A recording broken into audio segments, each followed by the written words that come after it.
Wasting money on cures. Forgot how to fix myself. They say that time is free.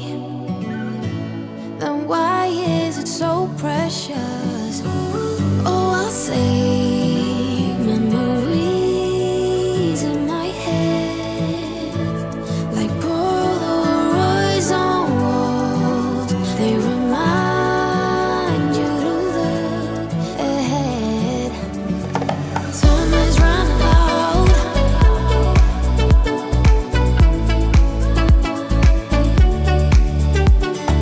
Time is running out.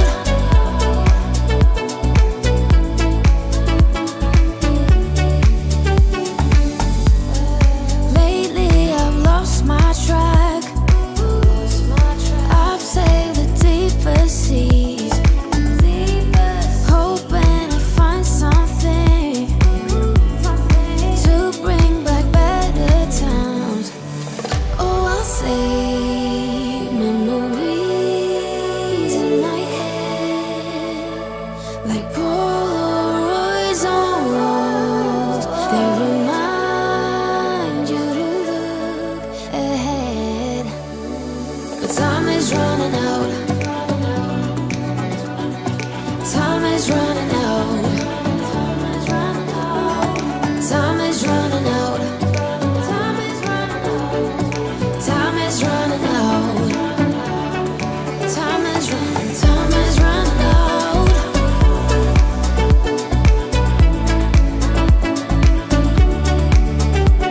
But time is running out.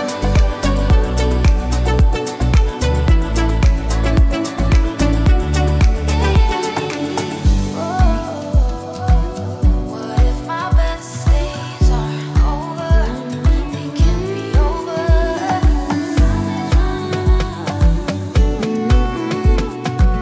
They can't be over now. Time is running out. What if my best days are over? They can't be over now. Time is running out.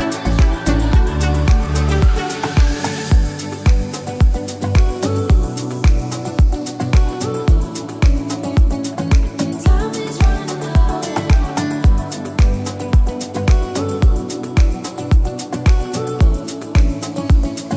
Time is running out. Evening all, it's Jim here at Tutor. Welcome to the first of two live streams to help BTEC business students get ready for Unit 3. And this one is on personal finance, which is the smaller part, isn't it, of Unit 3, 28 marks. So our bigger live stream, our slightly longer one, is tomorrow night on business finance, just personal finance tonight. A warm welcome to everyone who's joining us live. I can see there's almost 300 people in the live chat tonight, so you're particularly welcome. And hopefully we'll get a chance to see some of your answers on screen, as well as your questions as we go through about 25, 30 minutes of revision content. Not too long tonight. Don't forget, this session is recorded, so you better catch up and go through on replay this, and in fact all the other Unit 3 personal finance and business finance sessions we've done over the last year or two. tutor2.net/live is the place to go for those, and you can catch up on those, because of course the content we've done in previous sessions is different, so you might be able to get 2 or 3 sessions for the price of one. Personal finance tonight, so let's I've mixed it up a bit. I've got 2 or 3 little warm-up multiple choice questions. I know you don't get multiple choice questions in the exam, but just to get us going, and then we'll go through, I think, 3 or 4 or 5 topics that, looking through the exam topic tracker that we do here, haven't really been examined either recently or at all. So maybe worth just spending a few minutes on those. And we'll finish off with a couple of sort of mini case studies. I mean, they're not 6 or 12 mark questions, but they're mini case studies similar to what you might get in the exam. And we'll just have a think about some of the factors that you might want to consider when you analyse and answer those. Should we make a start? Let's go over to the PowerPoint. And here's our first question. So as always, use the live chat as we go through the questions. Chloe, there's a shout out for you. First shout out of the evening. Which of these is not a method of payment? Is it A? I'll give you a clue on this. It's either A, B, C, or D. One of those. Some people are actually typing in the answer rather than the letter, that's fine as well. One of those is not a method of payment. Nice, easy one to start with. And most people are going for what I believe to be the correct answer. Let's take a look. It is indeed B. So Sky and Joseph and Rebecca and Theo, amongst others, got that one correct. Well done. Yeah, the other three. Check. Of course, not many people use checks these days, do they? They've very much become out of fashion. In fact, I can't remember the last time I signed or received a check. I don't know, 7, 8, 9 years ago, maybe. Standing orders, maybe a bit more current. And of course, cash, you might argue, we'll do a little exercise on cash shortly. But cash, when was the last time you paid cash for something? Maybe not too short ago. Payday loan, of course, is a way of accessing personal finance, not necessarily at the lowest rate of interest. Here's our question number 2. Which of the following is a life event? So 4 of them listed there, A, B, C, and D. One of those is a life event. Theo's asking what's going to come up. No idea. The only thing we know is the structure of the exam, and all of the specification is examinable. So the key is just to have a nice broad awareness of the content. And as we'll see tomorrow night, some calculations, for example, on break even and ratios and that kind of stuff. Then you're in good shape for Unit 3. Lots of people going for the answer D. Should we have a look? It is D. Retirement is a life event. The other 3 are 3 of the life stages that hopefully we all go through at some stage. I must admit, I'm looking forward to, well, in fact, I've just reached middle age, haven't I? So I'm looking forward to seeing what life is like in old age. Just reached middle age. Retirement could happen, generally happens towards the end of middle age or as you enter old age. For some people, it comes early. For some people, it never seems to arrive. And you know what they say, retirement, it's a full-time job. Okay, next question. The Bank of England decides to lower interest rates. That would be nice, wouldn't it, if they did? This is likely to result in what? Is it lower cost of borrowing and lower savings returns, or is it some other combination? Is it lower borrowing and higher savings returns, or is it higher lower and higher higher? So one of those 4 would do the trick, wouldn't it? Velocity says you're nervous about Unit 3. No need to be nervous. Loads of time to revise, and hopefully today and particularly tomorrow for business finance, we'll crack through a load of questions. By the way, you only need to type the answer once into live chat. I know some of you got maybe a sticky keyboard that keeps pressing the answer in 10 times. Most people are going for answer A. One or two people going for D. Well, the clue was in the question, wasn't it? Decides to lower interest rates. Now, I know at the minute we're mainly seeing interest rates go up, but sooner or later they are going to lower them. And in theory, it doesn't happen straight away. That should feed through to a lower cost of borrowing. So, for example, in theory, eventually it would reduce the cost of having a mortgage or reduce the interest that you pay on outstanding balances on your credit cards. But unfortunately, the bad news for savers is that would also likely eventually reduce the rate of interest on savings accounts. There we go. Those are our 3 little warm-ups. Now, what we've got is a few of these. I've got 4 or 5 of these. I've picked out topics from the personal finance specification that I just have a feeling about. I mean, they're not meant to be predictions, but I think it'd be worth us spending a minute or 2 on each. And it's really over to you, really. I think each of these has got 30 seconds, included in addition to the intro. And just type into the live chat your thoughts, maybe 1 or 2 answers. You don't have to give me 2. You can give me 1 if you wish, or you can give me 10 if you wish. This first one here is, give me 2 providers of financial information or guidance, other than your mum and dad and brothers and sisters. Over to you.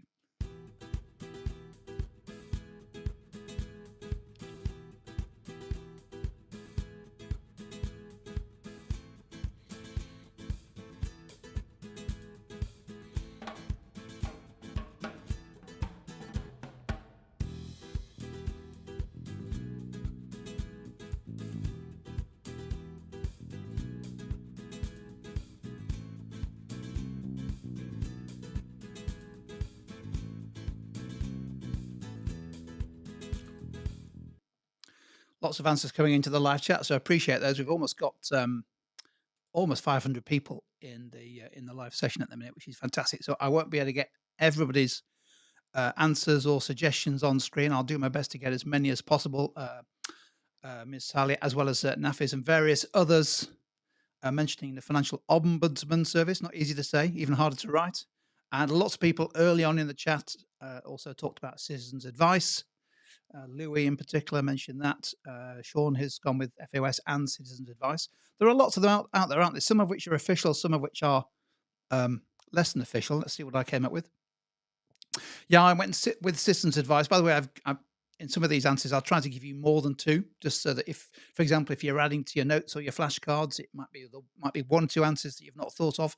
A nice way of just improving or updating your revision materials. Citizens Advice is possibly the best known independent and free service of money or financial advice. In fact, it's everything really.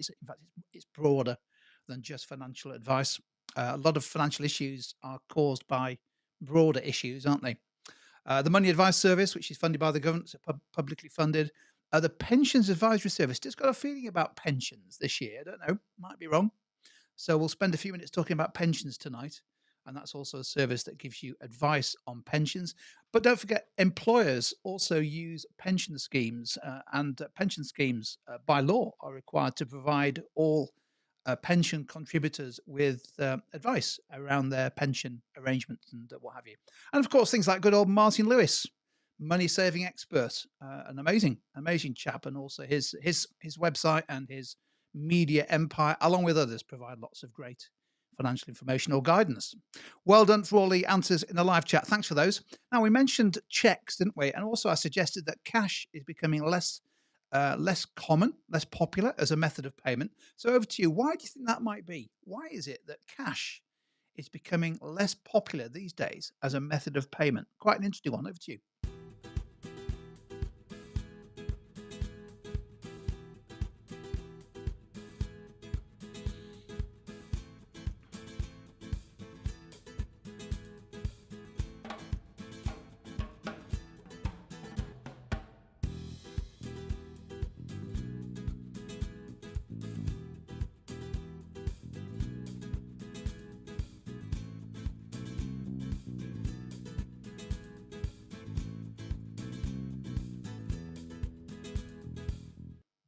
Oh, wow, loads of answers coming in. We've got a stream, a veritable, I was going to say a stream, a tsunami of answers. Great answers coming in, and one or two quite interesting ones that are vaguely related to the topic as well, including how much do I bench press.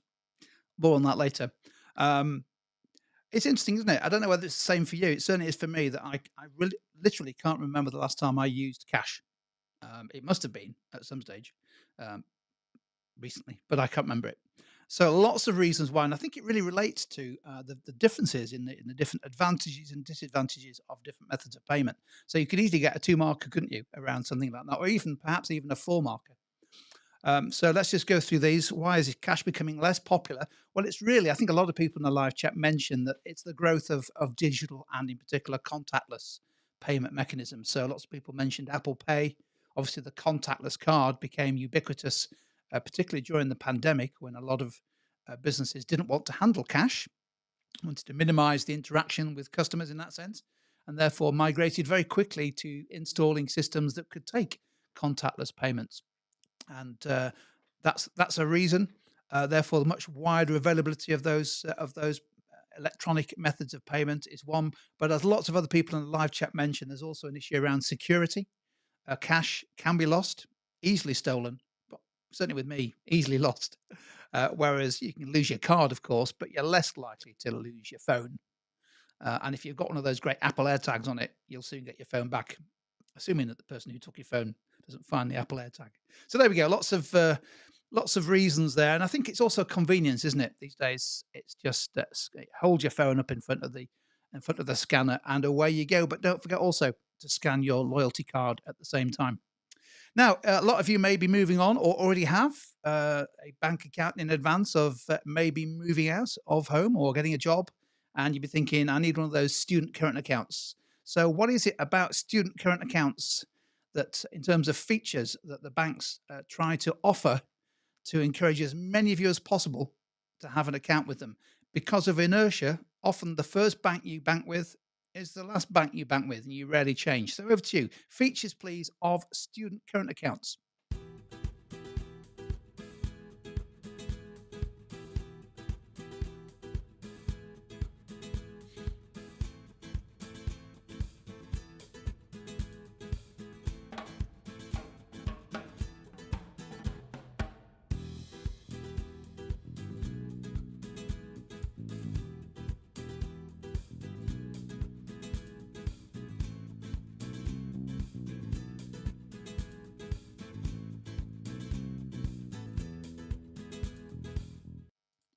Well, more great answers coming in. A number of people have asked, is this being saved or recorded? Yeah, all of our live streams are automatically saved by YouTube. So literally as soon as the session is over, stick on the same link and the recording will be available. And also on the tutortu.net live tutortu.net/live in the replay section.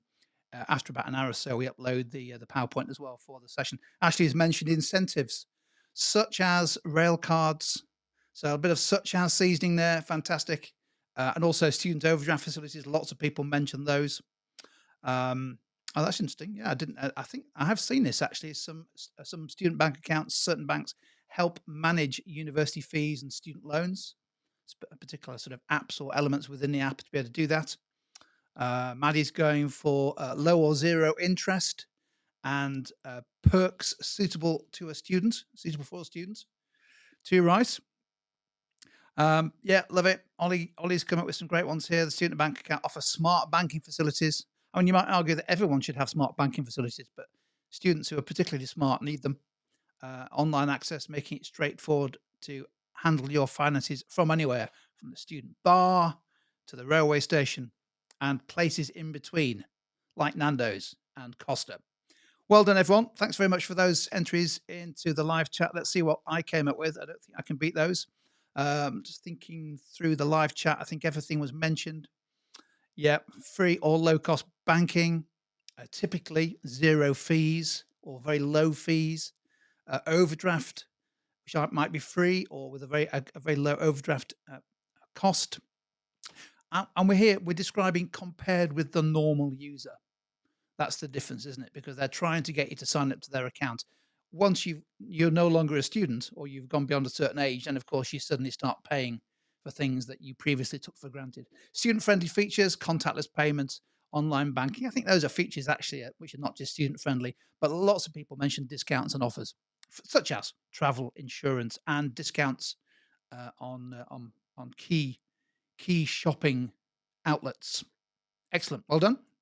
Okay, now we've talked about life stages, haven't we? And of course, there are different stages. And one of the reasons why life stages comes into play is that often our attitude to saving and investment and spending and risk and reward changes as we age.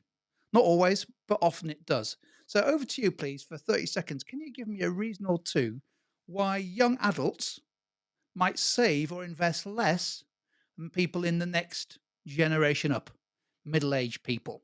I don't know, 45 plus, that kind of 45 to sort of 57, now 40 to 50s. So why is it that young adults save or invest less? On average, they do. But over to you.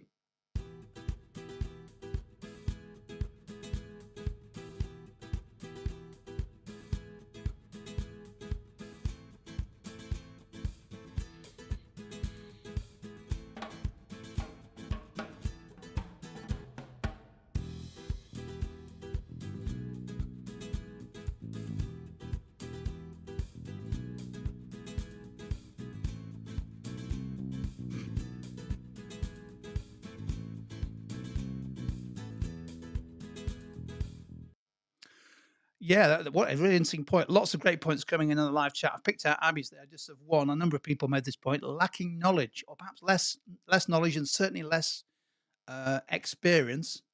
And of course, younger people, on average, tend to earn less as well. So, not only do they have less experience or knowledge or understanding of how to invest or save, but also they have less to invest and save.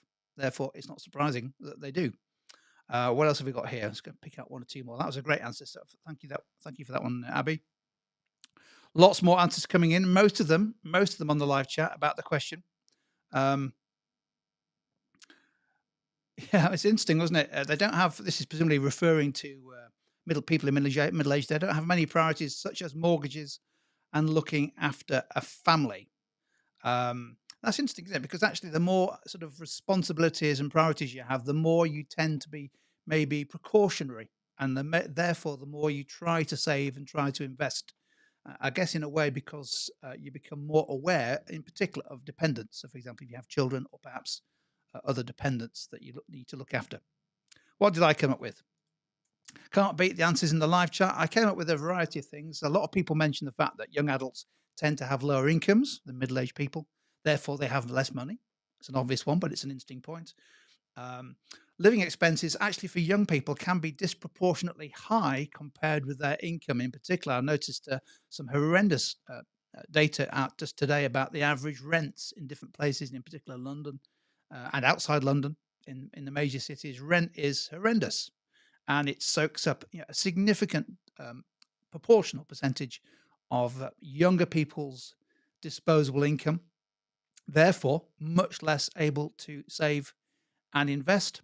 You might argue that younger people have a different lifestyle. They like to spend more, in particular, on travel and entertaining, and nights out. And on average, I think that's probably a decent answer.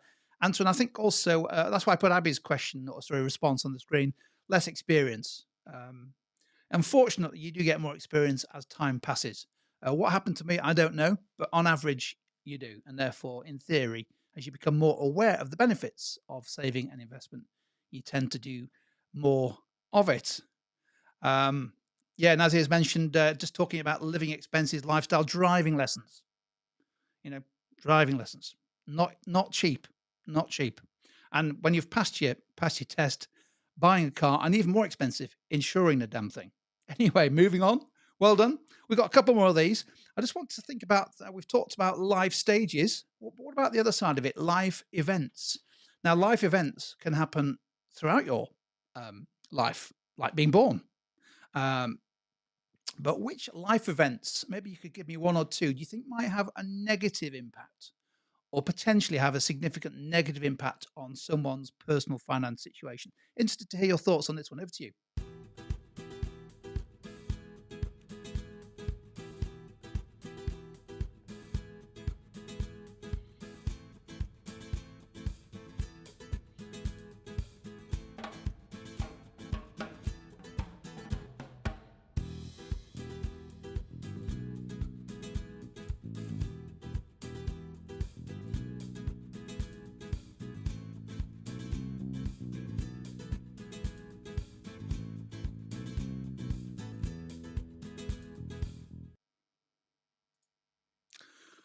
Yeah, it's quite interesting in the live chat. Lots of people mentioning dying. Now, dying does have a very negative effect on your personal finances in the sense that you're no longer able to spend your accumulated wealth.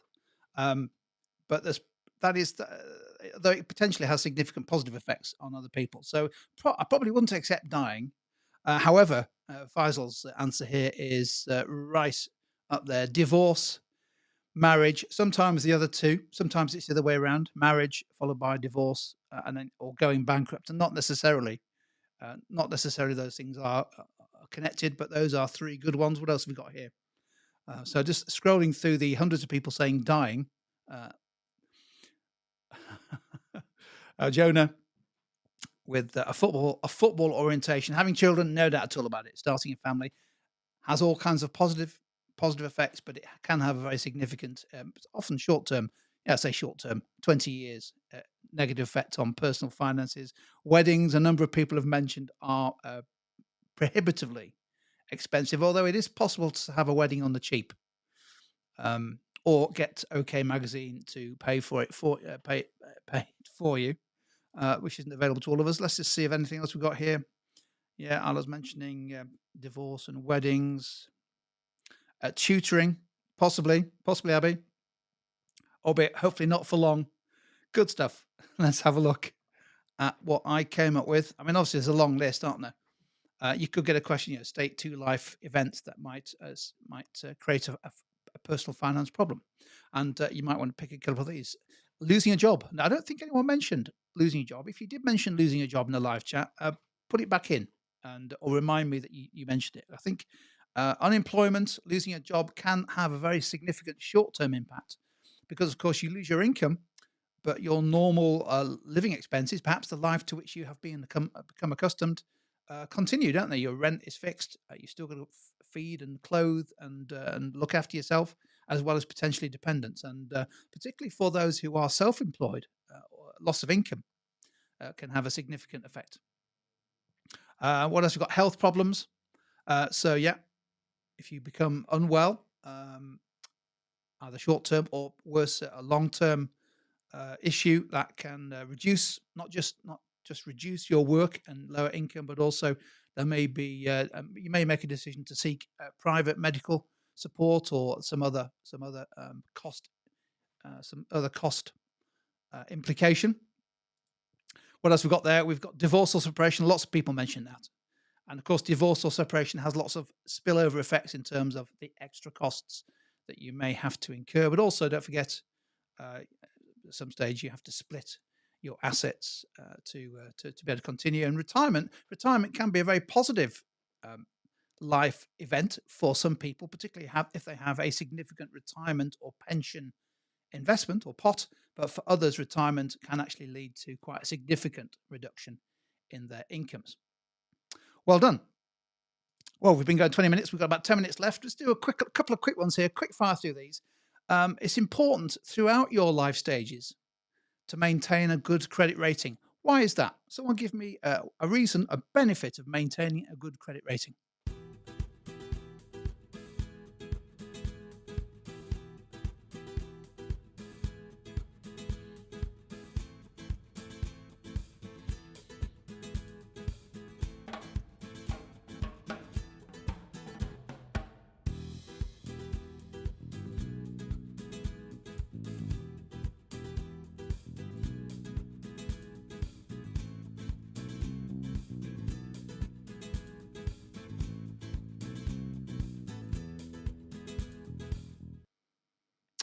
Yeah, lots of good points here.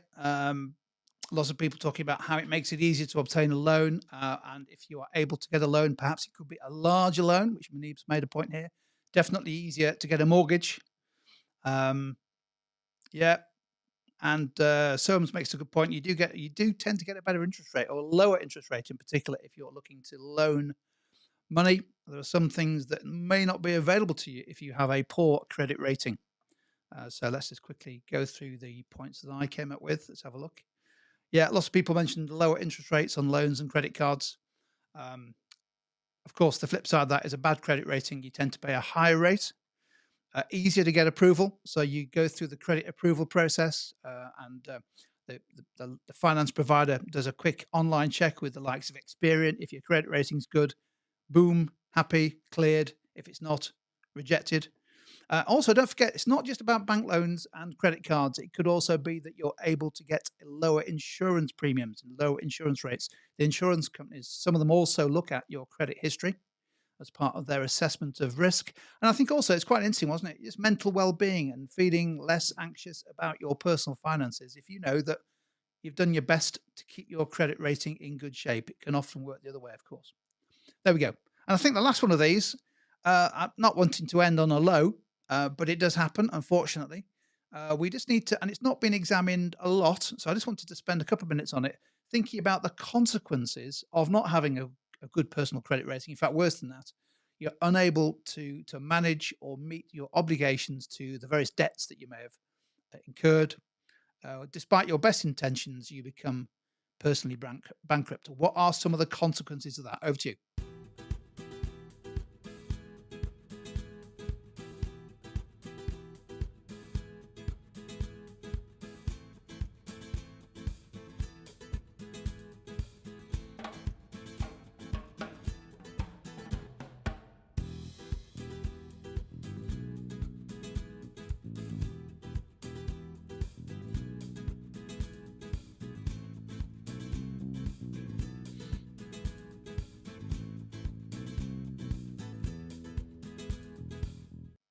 Oh, wow, a real stream of answers coming through the live chat. I really can't put them all on screen. There's some fantastic ones. Obviously, towards the end of the 30 seconds, people have been writing for slightly longer.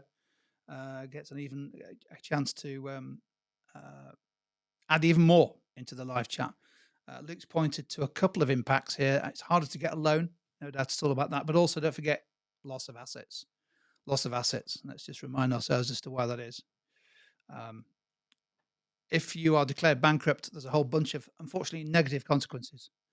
Um, and the one at the bottom there is quite interesting. There is a psychological impact, and it's important to remember that the fact that you have been bankrupt, to some extent, it may be a relief that the pressure in some senses is removed. but it is a personal finance difficulty, isn't it? And it's hard to. You shouldn't feel shamed, guilty, or stressed, but of course people do, and therefore that's quite important. Um, we mentioned loss of assets, so yeah, they'll come for the assets, or your debtors will come for the assets that can be liquidated.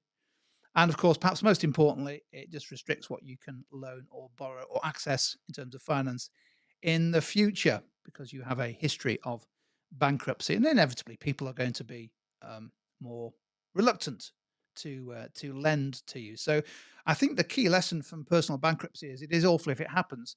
Do all you can, or people should do all they can to try to avoid it, including working with various agencies and working directly with lenders and the banks to try to find a way of mitigating the amounts owed um, and to do something about it rather than going bankrupt. But definitely don't go to loan sharks because things only get worse. Excellent. We're going to finish off because I'm conscious there is some amazing football happening in about 20 minutes' time, which I want to watch. Not quite as exciting as the one tomorrow night, but want to get away for that. And also tomorrow night we want to hit the ground running with business finance. A couple of little mini case studies for us to finish off with. And I've picked a couple of situations where I think, just looking at the past papers, the past questions, just got a little feeling about one or two of these. In fact, we've got two of them. And really, the idea here is just to take the case study and just sort of think about it for a minute or two, give me some possible answers, and then I think we've done a good job on personal finance. So here's our first one. There's Susan. She's a divorced 62-year-old. She's recently retired from her job as a teacher. She received a lump sum from her teacher pension of £40,000. That's a big cash payment into her bank account. But she's got an outstanding mortgage on her house of £25,000. Her two children live away from home, both work full time. Susan's considering using some of that pension lump sum, I mentioned pensions earlier, didn't I, to repay her remaining mortgage. So using a pension lump sum, cash sat in the bank, to repay her mortgage. So over to you, just for a minute on this one. Be interested to see what you think. List me the advantages and disadvantages of Susan doing that, using her savings to pay off the remaining mortgage. Over to you.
Lots of great answers coming here. Some good advice for Susan, our 62-year-old retired teacher after 30 years or more of public service. There's no other way to describe it. Um, yeah, lots of great. I've put as many of these as I can onto the screen there. Lots of them. These are great. Chloe's a good one. An advantage. No longer have any large debts left to pay off. So it gives her peace of mind, doesn't it? It comes back to that advantage around knowing that you don't owe anybody anything. It's actually quite important at certain parts of your life. Well done. I like that one, Chloe. That's a really good one. Lots of other people came up with some great answers as well. What have I gone with? If I was advising Susan, well, I think there are various advantages. Firstly, a lot of people mentioned this in the live chat. If we used the £40,000 to pay off the mortgage, there'd be no mortgage left, and we'd still have £15,000 left, wouldn't we? So a bit of application, which means we're no longer having the monthly mortgage payment going out of her bank, and therefore that gives her more disposable income because she's no longer got, say, £1,000, say, a month going out to pay the mortgage. And if she's still got £15,000 left if she wants to spend it on something. So that's quite, you might say that was an advantage. And the fact that she's paid a mortgage off potentially is a larger inheritance. I'm not sure she'd be that concerned about it. A disadvantage is, well, of course, you've got less, haven't you? You started with 40, you've used 25 to pay off the mortgage, you're left with 15. And that might mean that she's got less if she suddenly needs to cover an unexpected expense, perhaps a health issue or perhaps a dependent, maybe an older dependent who suddenly needs some money spending. And of course, the bank of mum and dad. Susan's less able to help her children if they need it. Well, she's £25,000 less able to if they need it. If in doubt, ask mum and dad. Good. Last one. So we've dealt with pensions and pension lump sums and mortgage. Just have a feeling about that. And I've also got a feeling about this last one, but it's not meant to be a prediction. It's just a feeling in my water, which is around health insurance. I think I might be wrong, but I think it's the only insurance policy that's not yet featured in the paper. I might be wrong, but anyway, we're going to do it now. So here's Jim. Good name. He's a 55-year-old man who's married and two teenage children. He's currently self-employed as a YouTube content creator and doesn't have health insurance. All YouTube content creators should have health insurance. He's considering taking out a health insurance policy for himself and his family. He's not sure where to start. He's heard about different types of policy, but he's not sure which is the right one for him. And he's also worried about the cost. So over to you. Can you list some factors or give Jim some factors he needs to consider in choosing his health insurance policy? Last activity for this session. Over to you.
Yeah, just picking out a few of the answers here coming in. Olivia's pointing about how it's important to sort of try and find a policy which meets the needs. Abby's on fire tonight. I think it's the same Abby, isn't it, as the previous fantastic answer on a previous activity.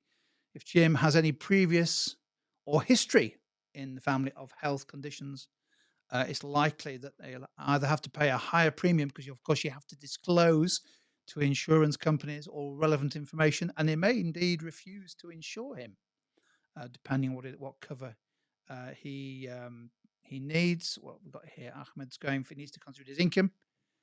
Exactly that. That's a really good answer here, isn't it? He needs to think about his situation. If he gets ill, is a self-employed YouTube content creator not the most secure of occupations? What happens if he gets ill and he needs some insurance cover to pay for health-related matters? Counter argument here: try and find help that isn't as expensive. So lots of people in the live chat have been pointing out that the NHS is free at the point of delivery. Therefore, what is it? What is the additional cover, or what is the additional health support that he may be anticipating, if anything? Great answers. Let's pick out a few more on this last activity. Lucas, after having made a little comment about our Disney music for the activity, I appreciate that. Says it depends how many energy drinks he has a day. Well, of course, you might argue that energy drinks are a reason to keep away from hospital and the doctor. And Chloe, good point. Yeah, any specific medical conditions. Lots of great answers coming through here. Let's just pick out the one or two that I came up with. Just have a feeling about health insurance. So it's the old, which policy should he choose type question, or which insurance policy is the right one. So don't forget, you use the situation, apply the case study in identifying, well, firstly, to eliminate the policies that look totally inappropriate for him. Leave yourself with two policies that could be suitable, and then evaluate both, and then recommend one is the way to approach that type of question. So yeah, his age, he's 55 years old, which is nothing, is it, 55? But it is an older adult, so he may be at higher risk of things like heart disease. Family history, lots of people mention that.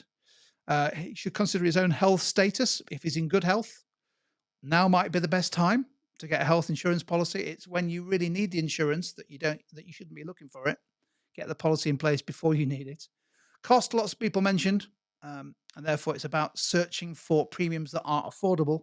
But I think the last one is really important. It's also not just about affordability, it's do the policies deliver? And this is actually the case if you get a question on any insurance product. A key evaluation point is, what do they actually cover and do they deliver? Is their customer service? Do they actually pay out claims? What's the reputation of the insurance provider in terms of actually paying out claims? So you need to look really carefully at the coverage, not just for him, but also potentially for his family. It's all about his family. And that will be, I think health insurance would be quite an interesting one to turn out, wouldn't it? In the exam, but it might not. It might be something else. We don't know, do we? That's why it's as much fun for you as it is for us. There we go. We've done, 40 minutes there, just under 40 minutes on personal finance. Tomorrow night, I think it's 7:30. I think we've got a whole bunch of other live streams, but we'll save the best till last. Tomorrow night, we're going to do 45 minutes of quick fire revision on business finance. Not the whole thing, but plenty just to have a go at for 45 minutes so that you're in good shape for Unit 3 the following day. Hopefully, you can join me then. If you've joined me live tonight, a big thank you for that. I really appreciate it. If you found it useful, click that like button. That triggers YouTube into an enormous frenzy of recommending this session to other likely Unit 3 entrants. And also, if you've been watching on replay and catch up, hopefully you found it useful. If you've got any questions about the personal finance, use the recorded version of this as soon as it goes live on YouTube, and I'll dip into the questions tomorrow and see if I can answer a few of them. But anyway, for now, really appreciate you joining me. Many thanks for all the nice comments, and I'll see you tomorrow night. Cheers.